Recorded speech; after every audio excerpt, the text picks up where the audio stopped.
we're not going to focus on, what these celebrities have to say. We're not going to do that. There's something wrong with black men, right? There's something wrong with people voting for the other side. But I wanted to show what is it that Trump supporters are actually saying. Just a couple of things. Like I said, there's so much information out there, but what are these Trump supporters actually saying? So here we go. Beyonce, Eminem, Magic Johnson, Usher, any celebrity you can pull out of your bag of tricks. They're not Jesus, and we don't care what they say. We don't care. We like their music. We listen to their music. We see their lavish lifestyles. They're not in a struggle like we are. We don't care what no celebrity says. Our minds are made up. We are voting for Trump 2024. Good luck. Yep, they thought we was stupid. They thought we was ignorant. Black folks have woken up. We've turned our back on the Democratic Party. You can no longer use race and religion to sway us into voting for some bullshit. Yeah. We voting for policies, okay? America is fucked up. And how the fuck is we gonna make it better voting for the same motherfuckers that's in control right now? So Obama, Magic Johnson, and the rest of you some more bitches, sit the fuck down and shut the fuck up. We got this. We're not your little niggas. Like, for real, all that big homie stuff, that's for little niggas. Little niggas have big homies.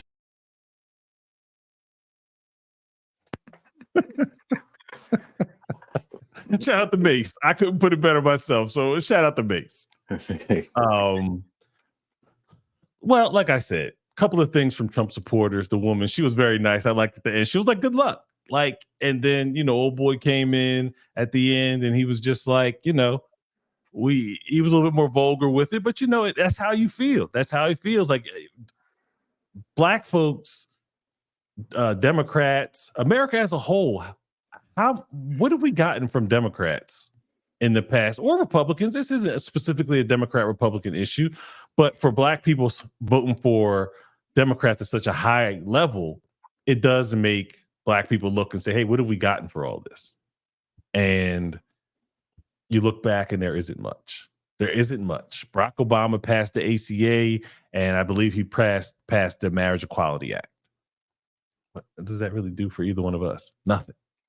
But what do you have to say about the Trump supporters and their words?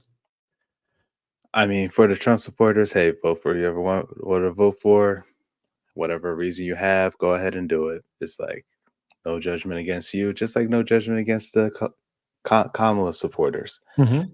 It's just like you said, thinking back, it's like, what was there for us to gain? Like, let's really be honest about it. And like, based on me seeing how the policies are for both of them, mm-hmm. some of them are similar, but yeah, it's just,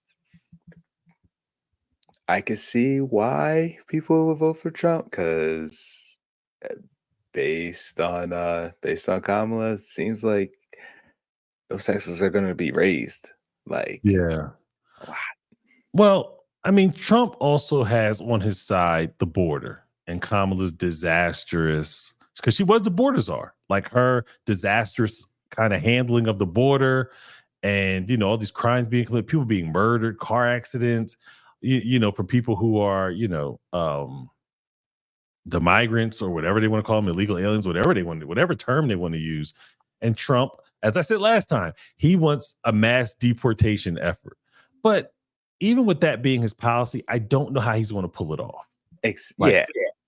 Like, I don't know if the federal government has the apparatus to remove all of these people. I get it. He's using it as a talking point, and maybe he wants to stem the further illegal immigration coming into the country. But for the people that are already here, I don't know how he gets them out. But Kamala wants them to have a pathway to citizenship, which I don't believe. I believe probably less than 30% of Americans support that. So she's stuck between a rock and a hard place. It's like what? Like on the last talk we had, it's just like how Democrats passed her over and then just like wasn't even considering, and now their expectations are kind of being expected at this point. It's like, see, this is kind of reason why we didn't want her in the first place, Exactly. kind of thing. Because by this point, it's just a snowball, just getting bigger and bigger. Like I said before in the last video, they knew her limitations. They knew a lot of this stuff when she said she wanted the transgender, and maybe we'll roll in the clip. When I was Attorney General, I learned that the California Department of Corrections, that they were standing in the way of surgery. For prisoners. For prisoners. And there was a specific case. And when I learned about the case, I worked behind the scenes to not only make sure that that transgender woman got the services she was deserving. So it wasn't only about that case. I made sure that they changed the policy in the state of California so that every transgender inmate in the prison system would have access to the medical care that they desired and need. Taxpayer funded. We pay for that. And it's just like, what? And I think that is kind of more of the radical leftist Democratic side of Kamala, coming from California, right? Just all these just radical, just left-wing ideas. Like that makes no sense in several different ways, but she actually said it. But see, like that reverts back to how are you even gonna like pull this off? Because it's like seems from both sides. It's like what Trump says. It's like it's a talking point, but how are you gonna pull it off? But the same with Kamala, it's a talking point, but how are you really gonna pull that off? It's just like, but some of them, it's like that part. It was like, why do you think? Do you think most people would agree with that, or be okay with that, or even think or even consider that, or have that as a thought? But here's the thing: when she was a senator and she said that, a senator's words really doesn't have much impact. If you can't write the bill, should I say, have Congress pass it, the Senate passes it, and then it gets signed by the president. You can say any radical thing you want as a senator, and it really has no impact until you try to run for a higher office. You try to run for a national election like a president. Now, all of that stuff that you said before, it's now going back to bite you, because it's like, now your words mean something. Is that what you really wanted to implement? And it's just like she's stuck between a rock and a hard place, between her old words, and now her not even addressing it, saying simply, I'm just going to follow the law. And it's like, you campaigned and you changed the law in California to include these things. So that means you would change the law to include these things again. You know, the best indication of future performance is what you've done in the past. Very simple. Right. Yeah. So, with that being said, we got one more. We got one more. We're going to wind things down here. So here we go. Y'all, I'm finna say this with my chest. If you don't vote in this election, or you vote the wrong way and you're black, you deserve everything that you don't get. You deserve being overlooked for that job opportunity. You deserve getting pulled over driving while black. You deserve racial inequality. You deserve having to have a job with a non-livable wage. You deserve the fact that you're going to have student loan debt for the next 25 years. You deserve not being able to buy a house and build generational wealth. Get the fuck out of here, little nigga. Take that dumb shit with you.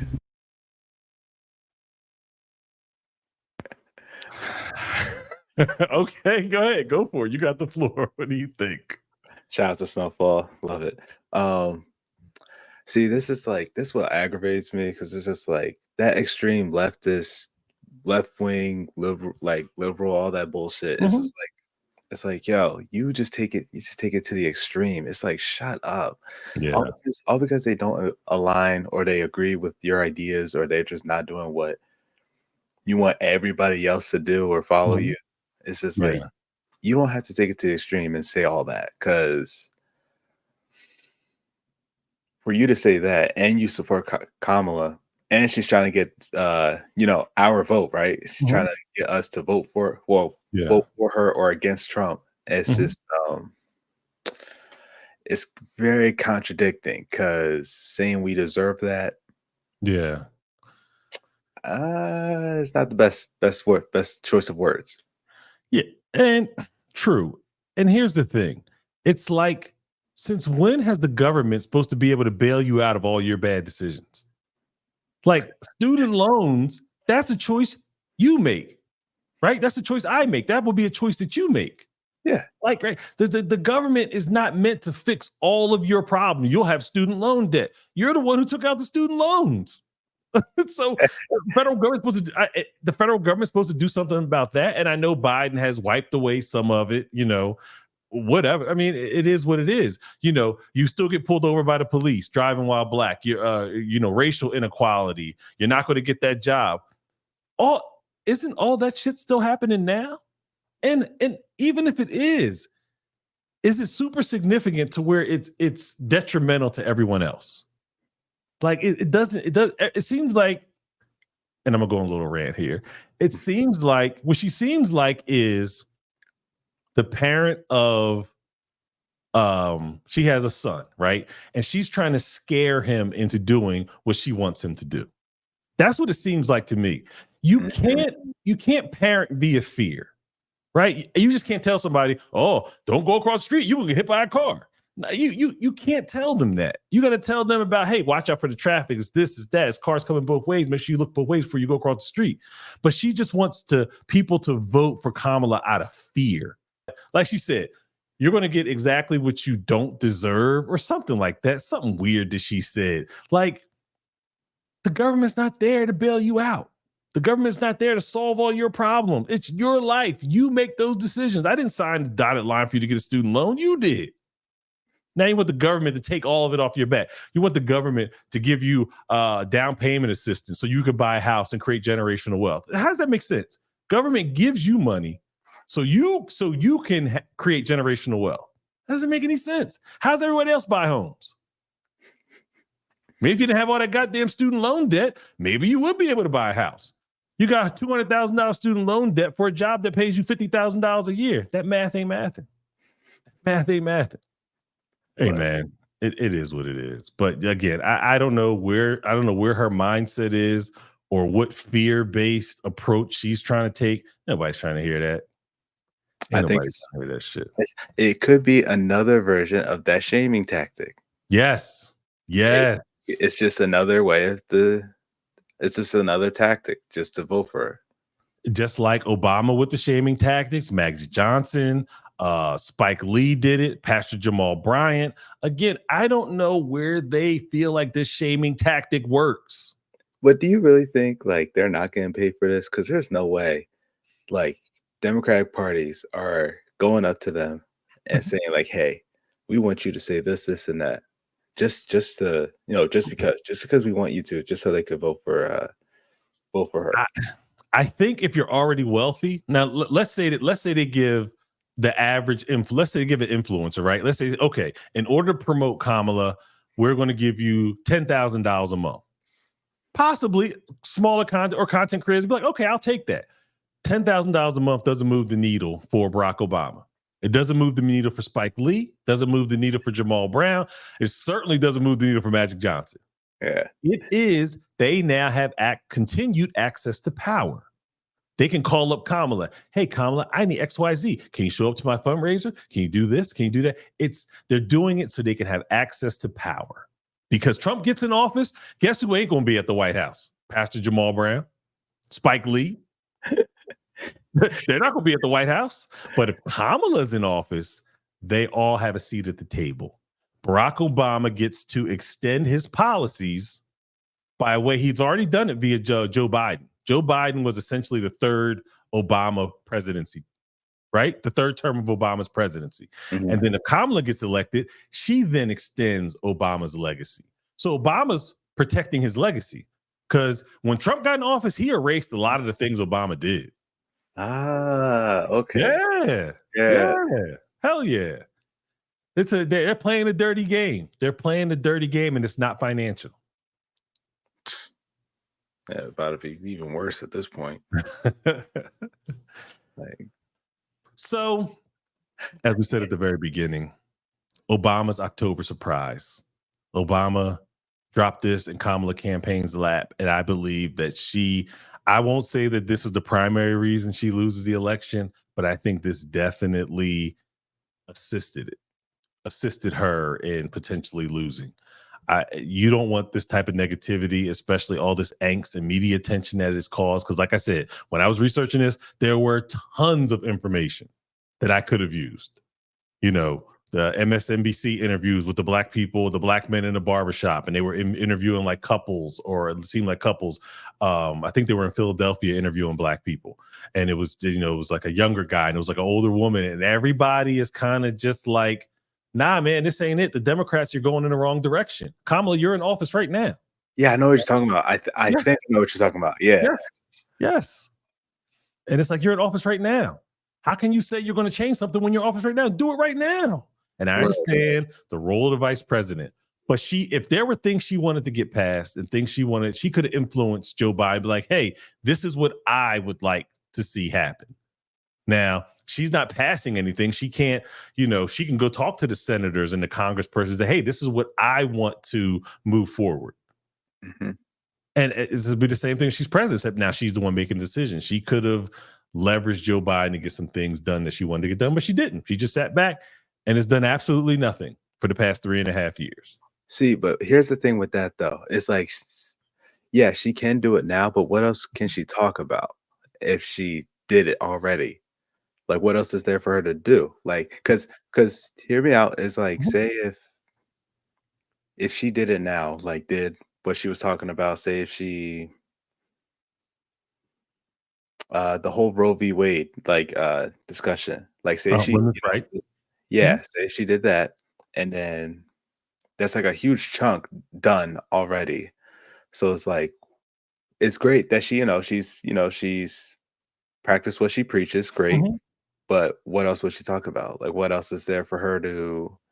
Because if you see the ads, like this is just one example, because there's plenty of other examples. But like, if you see the ads, that's one of her main points. It's just about the Roe v. Wade and women's rights. And that's what I mentioned last week. 80% of her campaign, up until I think she only had like 13 weeks. Other than the past 3 weeks, 90% of her campaign was women's rights. That was it. That was it. She just felt like she could just lean on that and just glide into the office of the presidency. And this is the thing. Biden also believes in preserving women's rights. So if they're both in office now, they both have the same view of supporting women's rights. Why haven't they done it? Yeah, why haven't they done it? I was looking up like policies and all that, and they said like Kamala's is basically following up what Biden's was. And it's just like how you said it. Biden was all for like women's rights and everything. And it's just like, why isn't a big question of like, Biden, why didn't you do anything here? It could have been done. It could have been done already. Exactly. Unless they knew that Kamala was about to run for president. Because didn't she try to run before? She was in the primary and she was one of the first people bounced. Nobody wanted to hear it. Nobody wanted to hear what she had to say. I mean, it's true. Yeah. Sure. But I'm just saying, like, maybe he didn't. So, but we talked about this a little bit last week. I don't think that they knew she was going to run because it was his disastrous debate performance where he wasn't on his A game. He wasn't even on his D game. That was a straight Z. That was awful. He got a complete 0, and then they kind of, elevated her to the kind of assume the role of, wanting to be elected, but she was bounced. She was bounced. Yeah. So with that being said, Obama's October surprise. Any final words, Dante, as we wrap up this episode? No, not much. It's just what's been said above our heads. The wise words of DeMarcus Cousins. Like, I don't know, this whole I really feel like each election it just gets more ridiculous, because there's the whole Trump and Clinton, and Mhm. then Trump and Biden, and then like now Trump and Harris. Like, DeMarcus Cousins was a prophet. yeah. Really ridiculous. It's really ridiculous. He was a prophet. Yeah, Oh goodness. But yeah, so another good conversation, Dante. Thoroughly enjoyed hashing these things out with you, because this is what we'll be talking about, right? Normal family business type things. Airs on air. If you guys made it to this point, like, share, subscribe, because we just here talking family business. With that being said, Dante, we out.